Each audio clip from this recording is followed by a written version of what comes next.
Hello and welcome to Spinster's Library. I'm Claudia and I've heard you'd like to get into classics, but don't know how. Well, I'm here to help with this video. But before I get into my tips for how to get into classics, let me just give you my personal definition of a classic, and that is any book that was published or written before 1960. And you can argue with me in the comments about that definition, but I'm not going to change it. So my definition of a classic is fairly arbitrary, but then any definition of a classic is fairly arbitrary, and that is partly why I wanted to make this video. Because people treat classics like this almost unapproachable higher form of literature, whereas what it actually is just an old book that people quite like.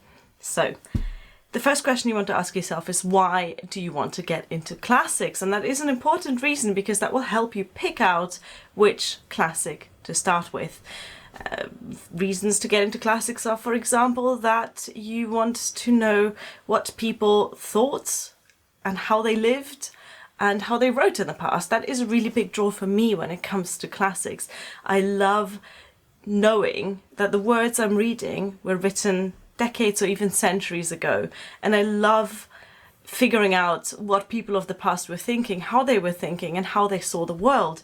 This is why I'm a historian. I just love imagining the world as it was in the past. Another reason for you might be that you just want to see what the fuss is about.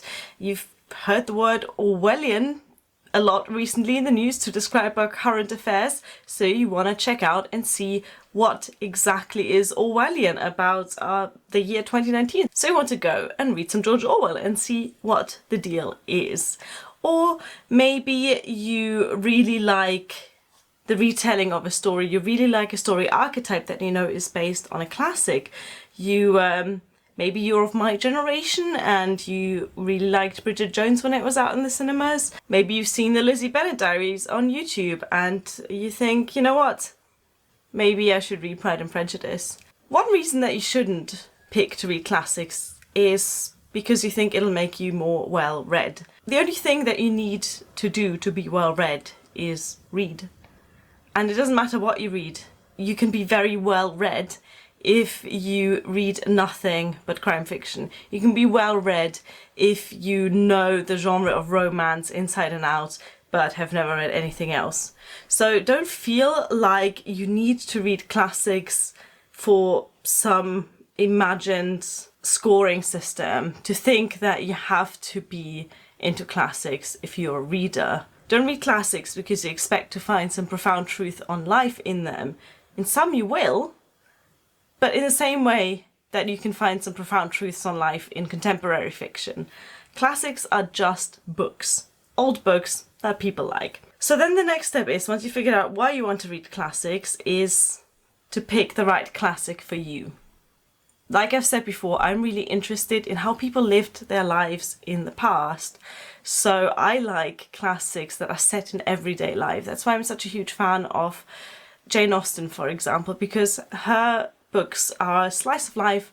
I mean, slice of a privileged, rich, white English life, but still a slice of life kind of setting. I also really like books that are set in boarding schools.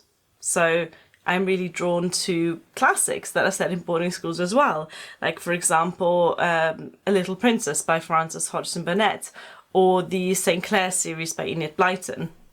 So you need to figure out what you like about a contemporary book and then transfer that to a classic.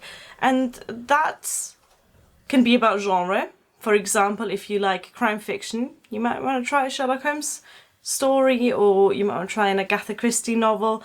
If you like dystopian fiction, then you could check out Orwell or John Wyndham or H.G. Wells. If you like an adventure story, then you might want to read Robinson Crusoe or Treasure Island. There's lots of different genres of classic, because classic in itself isn't really a genre, and there's lots of different types of book that fall under classic. People think that classics are slow and inward looking and not very fast-paced or plot-driven, but there are books that are, and you need to pick those out if that's what you like. There is a classic for every reading taste out there, whether you like satirical fiction or horror or romance, whether you like books with little plot or books with a lot of plot, whether you like books with a large cast of character or books with a small cast of character. Similarly, when it comes to perspective, do you like first-person narratives or do you like third-person narratives? You will find a classic that will match your exact reading taste. The important thing with classics is to find something to connect to. So when you read the blurb of a book, just forget that it is considered a classic and just think about whether it sounds interesting to you. Let's do a little experiment. I've got plenty of classics on my TBR, so I'm just going to pick one out, read it out to you, tell you my thoughts on it, and then I want to hear your thoughts on that as well. Let's see what's here.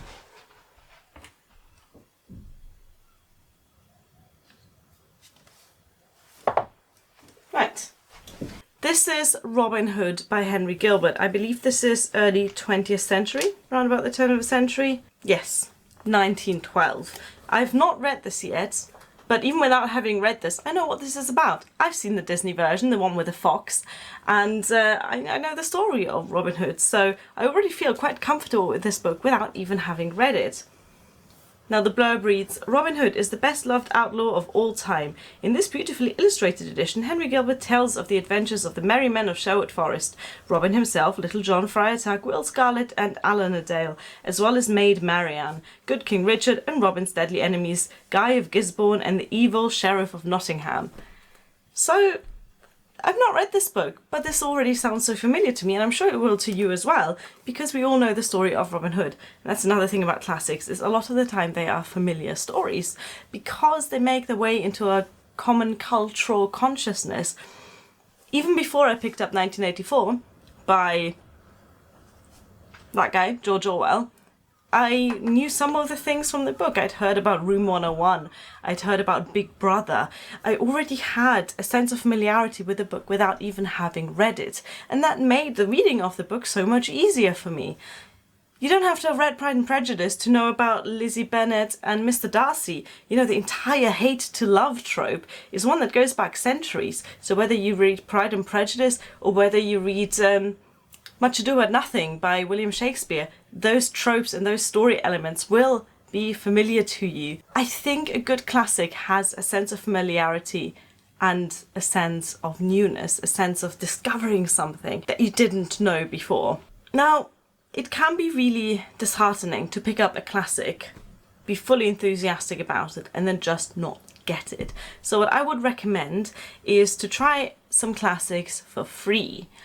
The good thing about classics is a lot of them are out of copyright, so you can just, if you have a Kindle, you can just get them for £0, $0, just download it from Amazon.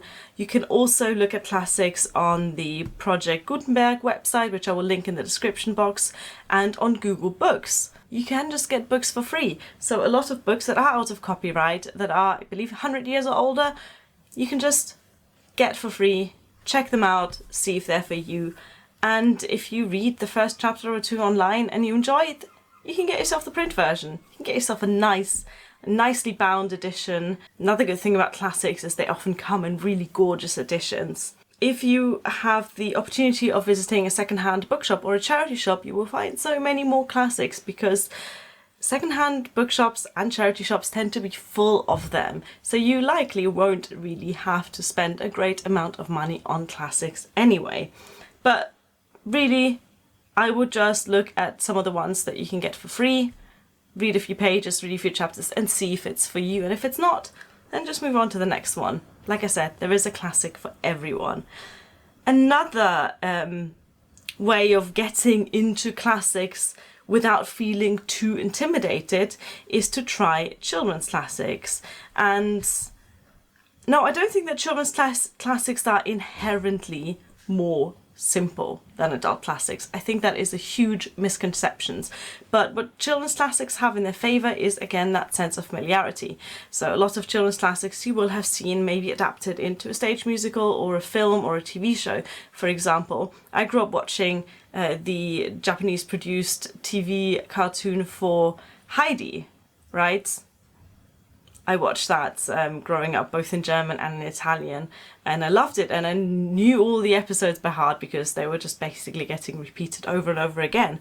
So a few years ago I thought I could actually pick up the book, the original 19th century novel that Heidi is based on by Johanna Spüri.